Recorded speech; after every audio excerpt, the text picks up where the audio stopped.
بسم اللہ الرحمن الرحیم۔ ماہ رجب پاکیزگی کی بہار ہے۔ یہ مہینہ بہترین فرصت ہے خود سازی کے لیے۔ اس مہینے کے بہت سے اعمال روایات میں نقل ہوئے ہیں، جن میں سے ایک لیلۃ الرغائب کے اعمال ہیں۔ لیلۃ الرغائب ماہ رجب کی پہلی شب جمعے کو کہا جاتا ہے۔ اس شب کو شب آرزوہا کے نام سے بھی جانا جاتا ہے۔ شب آرزوہا یعنی آرزوؤں والی رات، یعنی دعاؤں والی رات۔ اس شب کے اعمال میں سے ہے کہ اس دن روزہ رکھا جائے اور مغرب اور عشاء کے درمیان 12 رکعت نماز پڑھی جائے۔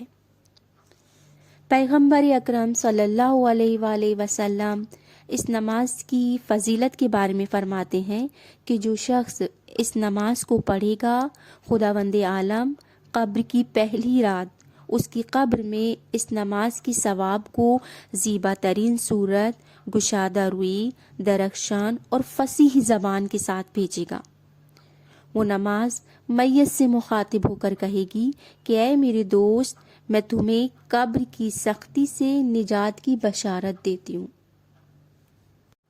یعنی یہ نماز قبر کی سختیوں سے نجات کا باعث بنے گی۔ پھر میت اس سے سوال کرے گی کہ تم کون ہو؟ خدا کی قسم، میں نے تم سے زیادہ کسی کو زیبا تر نہیں دیکھا، تمہارے کلام سے زیادہ شیرین تر کلام نہیں سنا، اور میں نے تم سے زیادہ بہتر کسی خوشبو کو نہیں سونگا۔ وہ نماز جواب دے گی کہ میں اس نماز کا ثواب ہوں جو تم نے فلاں سال، فلاں ماہ اور فلاں شب کو پڑھی تھی۔ آج میں تمہارے پاس آئی ہوں تاکہ اس کا حق ادا کر سکوں، تمہاری تنہائی میں تمہاری مونس بن سکوں اور تمہاری وحشت کو ختم کر سکوں، اور جب قیامت کے دن سور پھونکا جائے گا تو میں تمہارے سر پر سائے کی طرح تمہاری حفاظت کروں گی۔ تو یہ تھا اس نماز کا ثواب۔ تو کس طرح اس نماز کو پڑھنا ہے؟ 12 رکعت نماز ہے، 2 کر کے نماز صبح کی طرح۔ ہر رکعت میں 1 مرتبہ سورہ حمد کے بعد 3 مرتبہ سورہ قدر اور 12 مرتبہ سورہ توحید پڑھنی ہے۔ پھر نماز سے فارغ ہونے کے بعد 70 مرتبہ اس ذکر کی تلاوت کرنی ہے: اللہم صلی علی محمد نبی الأمی وعلی آلہ۔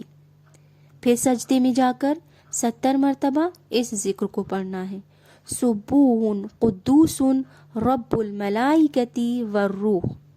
پھر سجدے سے سر اٹھا کر 70 مرتبہ اس ذکر کو پڑھنا ہے: رب اغفر وارحم وتجاوز عما تعلم انک انت العلی الاعظم۔ پھر دوبارہ سجدے میں جا کر اسی ذکر کی تلاوت کرنی ہے: سبوح قدوس رب الملائکۃ والروح۔ پھر اس کے بعد خداوند عالم سے اپنی حاجات طلب کریں، انشاءاللہ کہ خداوند عالم اس نماز کی برکت سے مومنین کی تمام جائز حاجات کو قبول فرمائے اور ہمیں توفیق دے کہ ہم اس ماہ میں، اس ماہ رجب میں زیادہ سے زیادہ اس کا استفادہ کریں اور اس مہینے میں ہم خدا کا قرب حاصل کر سکیں۔